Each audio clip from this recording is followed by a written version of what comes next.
Hey everyone, this is the Innovators Mindset with Sheriffee Humphrey. There you go, my God.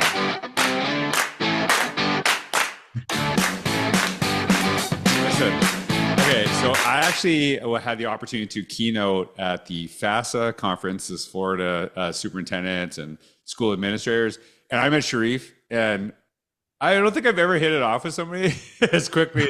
You and I just like bonded immediately. Hey, like it was just immediate. You were just awesome, just an awesome guy. So I've been bugging you to be on my podcast for a little while, and I know that I've been gone speaking. You've had some stuff, so I'm pumped to see you, man. Like it's So great. am I. I'm excited. Thanks for having me, man. You are the man up there. You are it. Oh man. You're him. Oh You're no, him. You're no, him, no, as the no. kids say. Listen, when I got in with you, and then you got me with everybody. That's how I feel. Like everyone's like, oh, if he's with Sharif, then he's a good guy. So like I feel like yeah, and just everyone like I don't maybe is it just me? Like is it just me that you felt that, or is that like or am I just like Oh, everyone? it is mutual. It is mutual, man. It's a Okay. it's a thing. I You're just it's like connect that. You're a good guy. You're a guy. You know those value people connect like okay, definitely.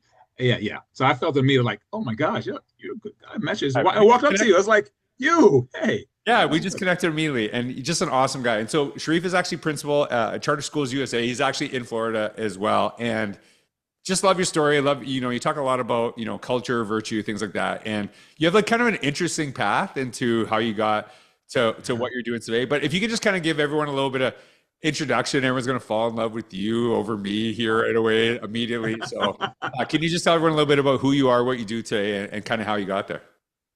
Well, again, Sharif Humphrey. I am a principal at Charter Schools USA. My school specifically is Renaissance Charter School at Plantation.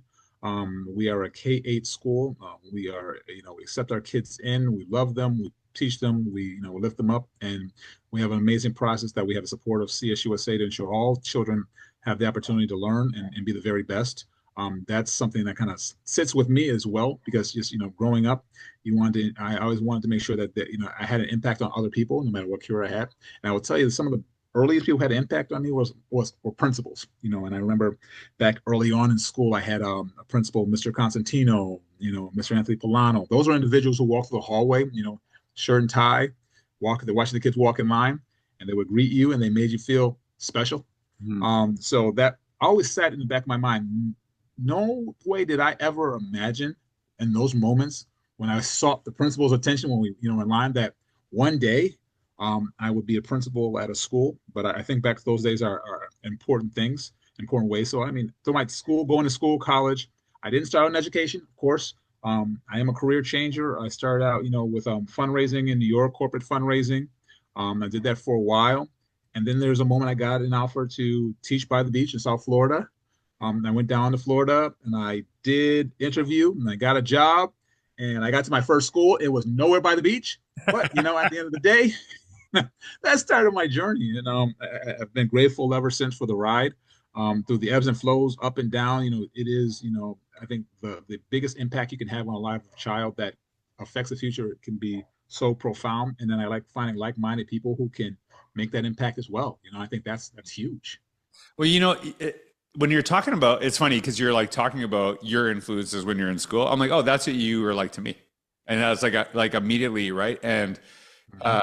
you just have this presence, and it's something that like I'm like talking. I'm like, God, I feel like $1 million. This guy, like and there is something about that, and something I'm really cognizant of, being like when I was a school administrator and stuff like that. You're like trying to go to your way to make everyone feel really appreciated, value, and I think it's amazing because I guarantee your teachers are like, wow, like look what he's doing the same thing that he's talking about us. So I really appreciate that. And one of the things that you talked about really, really matters in your school is, you talked about relationships, culture, virtues, and stuff like that. How do you take some of that feeling that you kind of give to others? I know it's not limited to students, it's also your staff as well. How do you kind of spread that so that when you're not in the space, people are also doing that for others as well?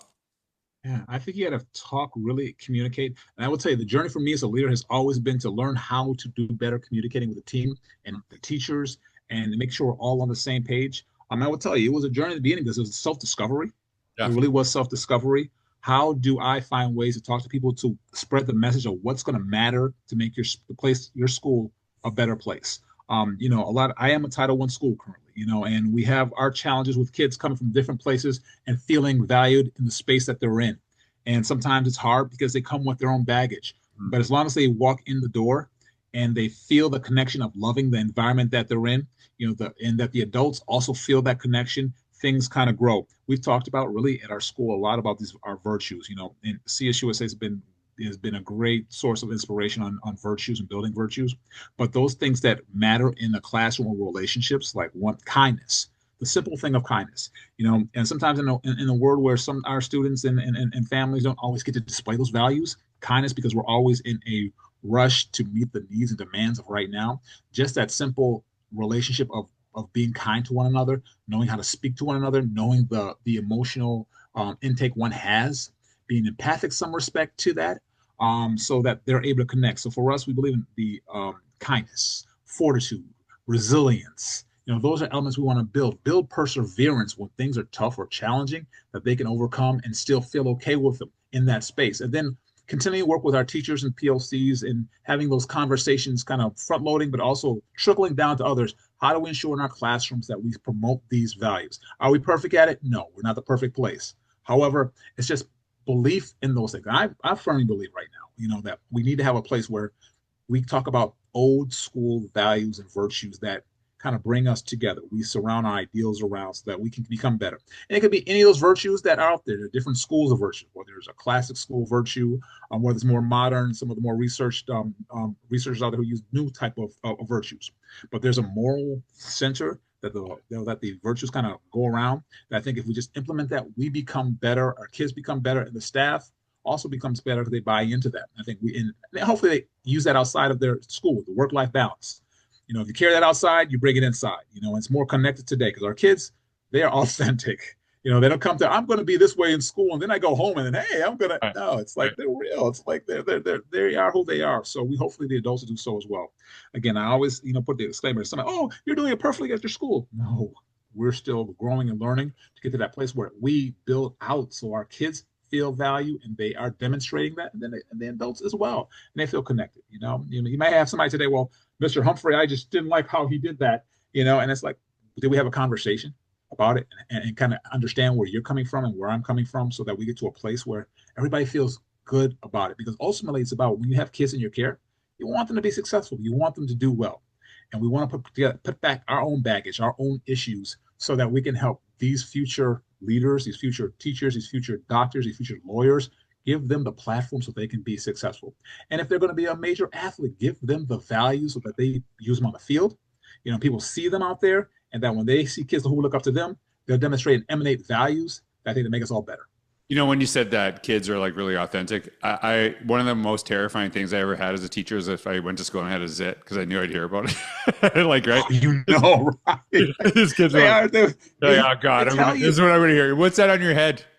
You're like, oh, you're looking so hard. I'm going to tell you, one time I was in a classroom teaching earlier on, and I was like, okay, I have the kids, I'm going to teach. They noticed everything. And that day, I had antiperspirant I had my underarms, you might see the look under the stain. And then the kids didn't look at anything else but what I was saying and teaching. They looked at my arms. And one kid said, you have a stain under your arms. Like, wow, that's amazing. You didn't hear anything else? No, but you do have a stain. Well, thank you for doing it. Let me know. I like to be informed. I kind of appreciate that, kind of like, right. Just let me know. Just let me know. It's like horrible and awesome at the same time. So right, you're like, oh my God, wait a minute. Well, give me a moment. Wait a minute. But of all days, I just need these zits on the weekends. I don't need them. You're right. I just want to know, you had one or two. Did you see them on your forehead? I noticed them. Did you know that? Seriously, yeah, we noticed them there, sir. We noticed them. I really, one of the things that really kind of stuck out to me that you said, and it's something I'm really, I don't know, like I'm trying to get better at.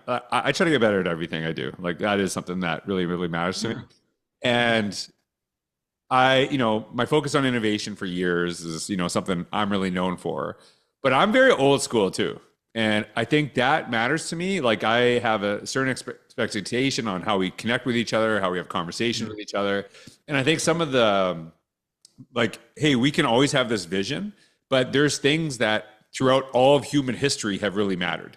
And, as you're talking, one of the things that I really kind of thought of that you emulate in your school, in your vision, in what you're doing is that the kids, well, of course we want them to learn, but we want them to become better because of our presence. Like because we're in their Yeah. lives, Yeah. yes, they might have had some really crappy things that happen in their lives, but when they come here, no matter where they are in their life, when they leave, because of our impact, they should walk out better. And I don't think that's just Right. about content. I don't think that's just about doing cool stuff. I think that is that human connection. Is that like really, because when I'm listening to you, I'm like, oh yeah, that. And I love that because it really is something I'm really trying. And it's not that I don't believe it. I'm trying to get better at communicating that. So like, I Right. think a lot of Exactly. people think, oh, this guy's all about the new stuff. I'm like, yeah, but there's like really stuff that I'm really rooted in that, my parents taught me when I was a kid that matters today. Right. I think no, I agree with you. I mean, the innovator's toolbox. I, I think the huge part about what you do, and the mindset is that all throughout the things you talk about, and some of the, of course, reading your book, and you have elements of people being innovative and process systems and ways that can connect and make a difference. But also, what I think weaved in with you, man, I see the traditional values that are in there because even though you create new, it's built upon a foundation of what was already set. And then I think the values that you got from your parents, how you carry yourself, I think that's also part of the way that we also connected because I see it. I see the future set, like this is Yep. where we're going, this is how things are already set up. But, my guided values allows me to be grounded as we look for these future innovations. And I think that's the important part. And I see that within you. And I see that, when you go about doing the work that you're doing. I was years ago, I'll never forget this. They kind of hammered me and they're like, you're talking about innovation, but why are you so emphasizing like relationships? I'm like, because if people don't trust you, Right. uh, if they don't Exactly. think you have your back, they're not going to try new things. They're not going to be pushing. And Exactly. so like, I remember Trust is that. And I was important. like, really like a disconnect is like, yeah, like this is actually, it's not, you have to, as you said, that foundational element is really, really crucial. I do want to ask you this because I know you said you didn't like go in. It's kind of maybe this is also why we connected. Like I wasn't like ever going to be a teacher. That was never a goal for me, and I just kind of like, oh, this is like maybe I want to do this. What did Yeah. your prior career? What are some of the elements of what you learned through that process that you've kind of taken that have helped you, in your role as an educator, as an administrator? Because like even when you were telling me about the principal for a day thing, I've never heard that before. But Yeah. like, Yeah. Yeah. I was actually when I'm listening to you, I'm like, I don't know if that would make me want to do it more or less, right? Like, No, I'd say the reality is like it depends on what's now. There's some people who have, like I think there are 1,000 people in New York City had that part of that program early on, and they would go to schools. It could be the Bronx or a high performing school. The school I went to. I think for the most part, the leadership probably said, we're going to take you around here and here and here. Versus sometimes in real life in schools, which could be really busy and seemed like a chaotic piece. But I think they took me to certain places. I mean, for me, I started out, in school, I got originally my, a bachelor's in political science, and I had plans early on at that point of going into law, potentially on law school. But as I got, moved into New York, I got a job opportunities in my, and worked for, different organizations, nonprofits, and working in areas of fundraising. That's where it kind of really started out. I didn't have the intention of going into education. But after I had that experience, just looking, okay, what does the next thing look like? The next phase? Am I going this pathway of, if I'm not going to grad school in law, am I going to this direction here with this fundraising in an organization, or are you looking to do something also different? And you go through those shifts and changes, especially if you're a career changer, where does it work? But I said, okay, well, let me try teaching. I know that I can make an impact. I think when I talk to a group of kids, that worked, connecting it worked talking to them and just giving them some insight and you feeling a connection working with kids. So, okay, let's see where that goes. I was very active in school and college early in my undergrad, with student organizations and clubs, we're doing things, community service. I did a lot of that earlier on, but it was something that when you do the work like that and you make the connections, and I try to see people who they really are, whether for good or for bad, you learn through the experience. But just working with people, make connections, that people who are really interested and want to connect will help move things along. And I mean, moving along, meaning that you're moving something positive along that makes an impact that changes society somehow or changes some community or some, at least one individual yeah. that is for the better. So, I mean, I think that shift in from what I took from school, or what I took from the previous career was some of the organizational structures, some of the interpersonal connection of how you relate. I also worked within, Dale Carnegie program, and I did that through the former job. So I had opportunity to meet and connect with other people. And you take some of those skills that you take, the how to how Dale Carnegie, how to influence friends and influence people, some of the foundational stuff. But just taking some of those elements and then working to your next stage. So I take that when I'm working in the school. Okay, when I first started teaching, it was like, okay, I didn't go to school for education, so I didn't get the pedagogical foundation in terms of just initially outside of doing that when I had to go back to school and take classes and courses through that. But what I did find was that it really informed me because I always try to be a student and learn what I can learn to go to the next level. And then, you have those moments like, okay, this is a lot, taking all in. Where do I go with it? And I think I kind of learned a lot from that and took that into the classroom.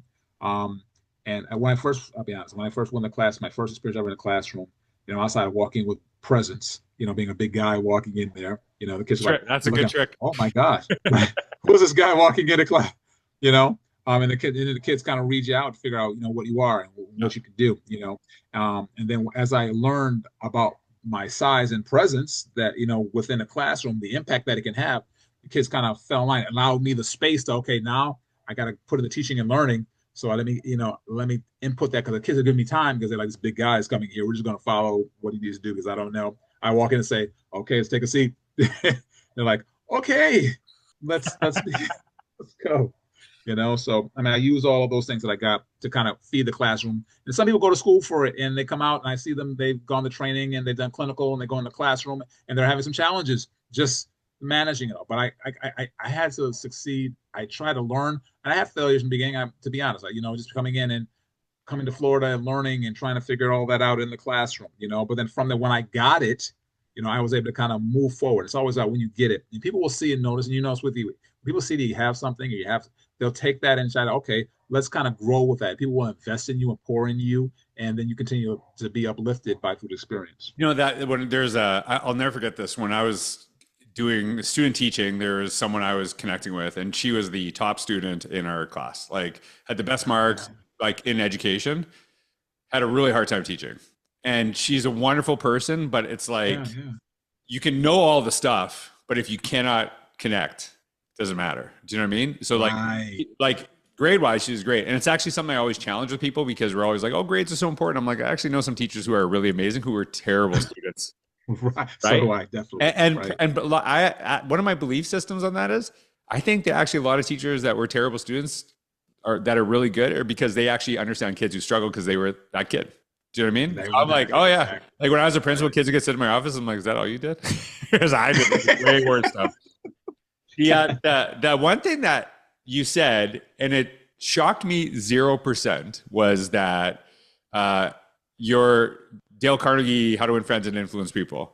And I'm thinking about that you brought this up. I'm like, oh, this is why we get along so well. I remember reading that book. It was probably less than a decade ago. And people suggested me forever or whatever. And then I read it. I'm like, this is so good. Like, this is amazing. It's so relevant to like the work we do in school leadership, to what we do in teaching. When was this written? And I remember like looking at it and I'm like, oh, it's like 1930 something. How is this relevant now? And it is like, it kind of goes back to what what you were talking about. Like the stuff that really, really matters has always mattered. And that's why like it's so relevant, that book. But it's also like how you get people to move forward. So it's like, when you said that, I'm like, oh yeah, this is why we get along. Because that is like that book, probably it's not only my influence on education, but also like, because I own a publishing company, I write books. I'm like, how do you write a book that you could write today and is relevant 100 years from now? That like it's founded, like you're not really just caught up on new stuff. You're focused on like what will matter long term, because those books will last forever. There's one last thing I got to ask you. Okay, so it's August 22nd, 2025. You're from Buffalo. You knew it was coming. You knew it was coming. You're gonna do it. I knew you were gonna do it. Buffalo Bills. That's your team. Is this the year? I'm like, I want to catch it. I want to get it right now. Is this the year? Do you believe? Buffalo Bills. I will always believe. I will You won't always believe until it happens. George. But you won't really believe until it happens. I will believe it. It will happen. There's a manifesting the time frame. I didn't get it, but I believe. I know Josh Allen will pull through with this team. I believe it. They've been working. They've learned from other teams. And I think that, I think through, as always, they're going to learn through the process. But I believe, man. You don't know like the backgrounds of like athletes and stuff like that, and anyone that you see, he's like an incredible player. But like some of the stuff I've seen with him, like how he connects with the community, it's really powerful. Yeah, I like him. It is. Really It is. him. He's on the billboard in Buffalo. He's the man. He's, as his kids say again, he's him. He's He is him. I do love him. This is the last question. This is my very, very last question. I'm gonna see where you'd go with this. Would you rather Buffalo Bills get to the Super Bowl and lose, or not get to the Super Bowl? Because like if they got to the Super Bowl and lost, I would kill. That would be. You're really good at the question. You came with the. I know, because it would really hurt. It would really hurt. Because we had the 4-run hurt in the 90s too. I know. That is it's a visceral reaction sometimes when you feel that loss. But oh geez, man. That's a tough one. That is a tough one. Here's some Gordian knot question. Gosh, man. It's funny because like I remember watching them as a kid lose, and I wasn't like a fan of them, but you're just like, oh my God, like I just feel for not even the team, the city, like you're just pulling for them. I'm like they're not my team, but I'm pulling for them. I think everybody pulls from when they're level. I think that just for the sake of getting to the Super Bowl after 30 years is just like, oh, we're back. But I mean, now we need to have it. That's it. So I mean, it's like we can deal with it. Oh, they didn't make it this year. They're going to continue on. When you make it and you lose, it's like, oh gosh, I think the PTSD might fall in, but I think they got it. I think they have it. August 22nd, I'm calling it. Bills are winning the Super Bowl. Bills are winning the Super Bowl. I'm calling it. I'm not going to make you say it. I'm saying it. Because people will hold me to it, especially in the community. But I believe they're going to go and do it. They're going to win the Super Bowl. If this year, it's going to be amazing. They're knocking. They're knocking. They're going to get it this year. So thank you for speaking for me. I knew you can do it, George. Thank you for speaking. I got you. And then you know what? I can't wait. I'm just going to cut everything else out before. And I'm like, see, I called it. And then nobody cares what I say, but I'm just saying. I'm be like, oh my God, that guy knew the future. So I was like, I've been on the road for the longest little while. I was exhausted. Yeah. I'm like, I don't want to talk to anybody. And I'm like, no, I'll talk to Sheriff. It's like, he's going to energize me. Dude, I appreciate you, man, so much. So like you just have a way. So I can't wait till we see each other again in person. But thanks for taking time out of your day and like give my best to your school and your community, because like what a blessing you are to the world, man. So glad. Thanks a lot to you and your family, and your amazing family. Thanks for all of that. I know you're a great dad. Talk soon, my bro. Everyone, have a wonderful day. Thanks for being here.